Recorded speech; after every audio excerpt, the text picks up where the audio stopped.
Dalam kompetensi dasar 3.1, yaitu menerapkan logika dan algoritma komputer, kita memiliki dua indikator. Indikator yang pertama adalah melaksanakan penulisan algoritma berdasarkan notasi penulisan algoritma. Indikator yang kedua, membuat program sederhana. Untuk tujuan pembelajarannya itu ada 4 poin. Yang pertama, menggambarkan suatu permasalahan berdasarkan logika dengan cermat. Yang kedua, melaksanakan penulisan algoritma berdasarkan notasi penulisan algoritma dengan teliti. Yang ketiga, mengoperasikan software pembuat program dengan baik dan benar. Dan yang terakhir, memodifikasi sebuah masalah dalam bentuk program sederhana dengan mandiri. Kita masuk pada pembahasan mengenai pengertian logika dan algoritma. Pengertian algoritma itu sangat lekat dengan kata logika, yaitu kemampuan seorang manusia untuk berpikir dengan akal tentang suatu permasalahan yang dapat menghasilkan sebuah kebenaran, bisa dibuktikan, dan dapat diterima akal. Logika juga seringkali dihubungkan dengan kecerdasan. Seseorang yang mampu berlogika dengan baik seringkali disebut sebagai pribadi yang cerdas. Poin yang selanjutnya, logika itu identik dengan masuk akal dan penalaran. Penalaran adalah salah satu bentuk pemikiran, di mana pemikiran ini adalah pengetahuan tak langsung yang didasarkan pada pernyataan langsung pemikiran mungkin benar dan mungkin juga tidak benar. Definisi logika itu sangat sederhana, yaitu ilmu yang memberikan prinsip-prinsip yang harus diikuti agar dapat berpikir valid menurut aturan yang berlaku. Poin yang ketiga, logika itu berasal dari bahasa Yunani yaitu logos yang berarti ilmu. Logika juga dapat diartikan sebagai ilmu yang mengajarkan cara berpikir untuk melakukan kegiatan dengan tujuan tertentu. Kita masuk pada pembahasan yang selanjutnya yaitu pengertian algoritma. Pengertian algoritma. Poin yang pertama, algoritma ini berasal dari nama ilmuwan Arab, yaitu Abu Ja'far Muhammad Ibnu Musa Al-Khwarizmi, penulis buku berjudul Al-Jabar wal Muqabalah. Kemudian, kata Al-Khwarizmi ini dibaca oleh orang barat menjadi algoritma, yang lambat laun menjadi algoritma, dan diserap ke dalam bahasa Indonesia menjadi algoritma. Poin yang kedua, algoritma menurut para ahli. Menurut Rinaldi Munir, algoritma adalah urutan langkah-langkah logis penyelesaian masalah yang disusun secara sistematis. Menurut Tim Gunadarma 1998, algoritma itu adalah suatu himpunan berhingga dari instruksi-instruksi yang secara jelas memperinci langkah-langkah proses pelaksanaan dalam pemecahan masalah. Dari pengertian di atas dapat disimpulkan bahwa logika dan algoritma itu adalah ilmu yang mempelajari cara penyelesaian suatu masalah berdasarkan urutan langkah-langkah terbatas yang disusun secara sistematis dan menggunakan bahasa yang logis dengan tujuan tertentu. Nah, untuk lebih mudah memahami arti dari algoritma, dicontohkan sebuah permasalahan penukaran isi dari dua gelas. Diberikan dua buah gelas, yaitu gelas A dan gelas B, di mana gelas A ini berisi air teh dan gelas B berisi air kopi. Pertukaran isi gelas tersebut sehingga menghasilkan gelas A yang semula berisi air teh menjadi berisi air kopi, dan gelas B yang semula berisi air kopi menjadi berisi air teh. Cara penyelesaian permasalahan ini adalah sebagai berikut. Untuk mempertukarkan isi gelas dengan benar, maka kita memerlukan gelas tambahan yang kita beri nama gelas C sebagai tempat penampungan sementara. Nah, berikut algoritmanya. Pertama, siapkan gelas cadangan C. Kedua, tuangkan air teh dari gelas A ke dalam gelas C, di mana saat ini gelas A menjadi kosong. Yang ketiga, tuangkan air kopi dari gelas B ke dalam gelas A, di mana gelas B menjadi kosong. Dan yang keempat, tuangkan air teh dari gelas C ke dalam gelas B. Dari contoh ini dapat dilihat bahwa penyelesaian permasalahan penukaran isi dua buah gelas itu sangat sederhana. Di sini digunakan urutan langkah yang masuk akal atau logis, sehingga isi dari keduanya itu sudah berpindah media.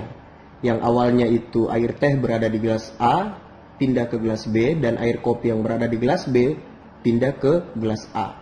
Inilah yang dinamakan dengan algoritma, yaitu urutan penyelesaian sebuah permasalahan, dengan urutan dan langkah yang logis dan masuk akal, sehingga menghasilkan sesuatu langkah yang benar. Saat menggunakan logika, sebaiknya jangan berpikir terlalu rumit tentang sebuah masalah, karena belum tentu masalah itu serumit yang kita pikirkan.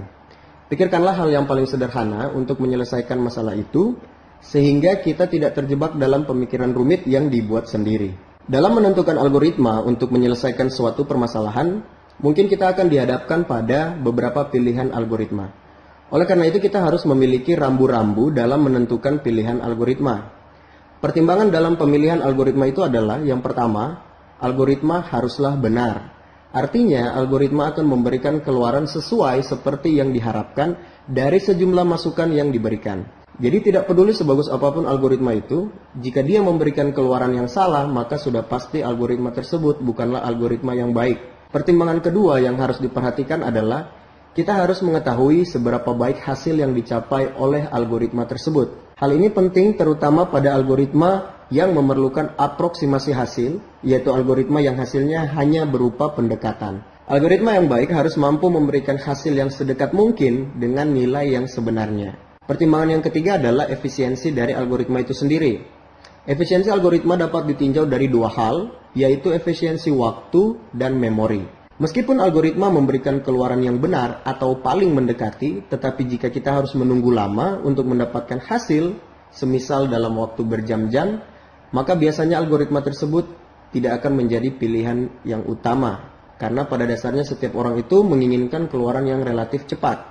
Begitu juga dengan memori.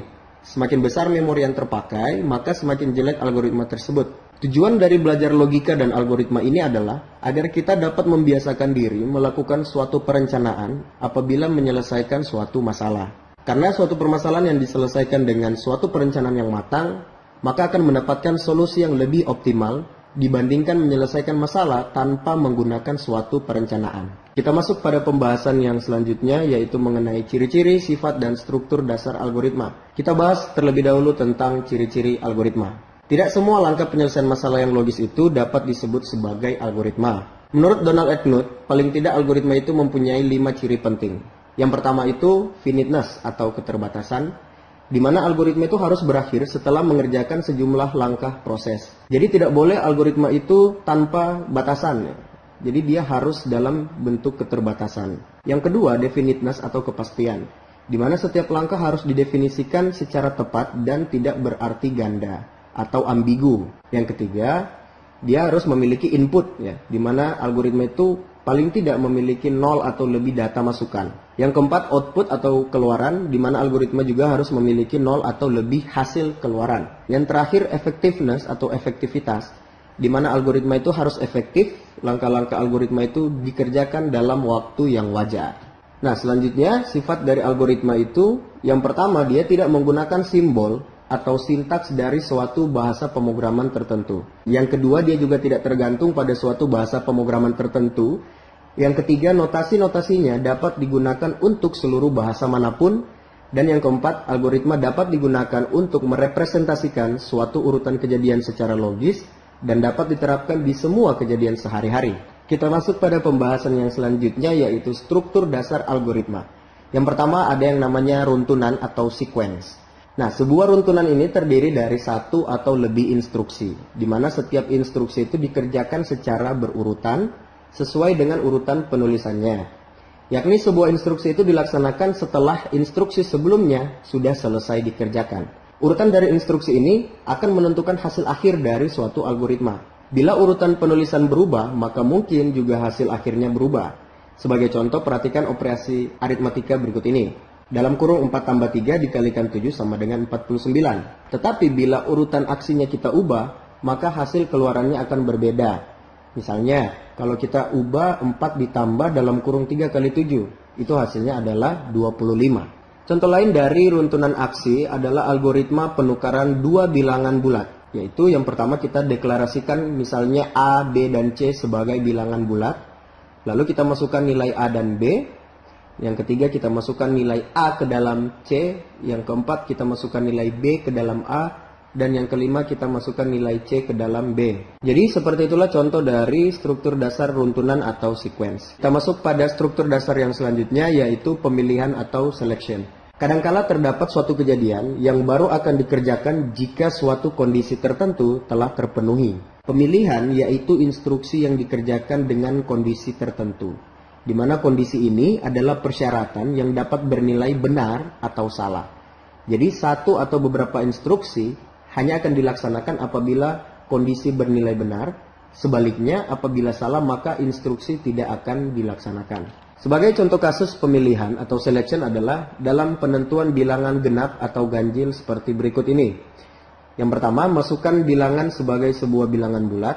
Yang kedua, bagi bilangan dengan angka 2, simpan nilai sisa pembagian dalam variabel sisa.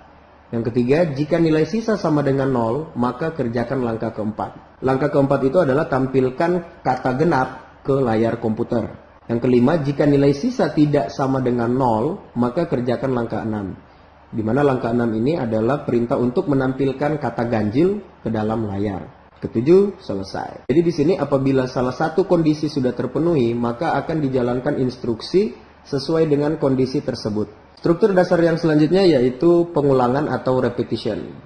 Nah, pengulangan ini merupakan kegiatan mengerjakan sebuah atau sejumlah aksi yang sama sebanyak jumlah yang ditentukan atau sesuai dengan kondisi yang diinginkan. Beberapa statement pengulangan di bahasa pemrograman yaitu for, while, do while, repeat until, for down to do, for to do, dan lain-lain. Sebagai contoh adalah menampilkan huruf tertentu sebanyak n kali ke layar sebagai berikut. Yang pertama, deklarasikan variabel huruf untuk menyimpan karakter yang akan ditampilkan.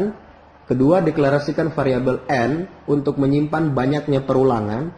Yang ketiga, deklarasikan variabel counter yang digunakan sebagai counter perulangan yang sudah dilakukan.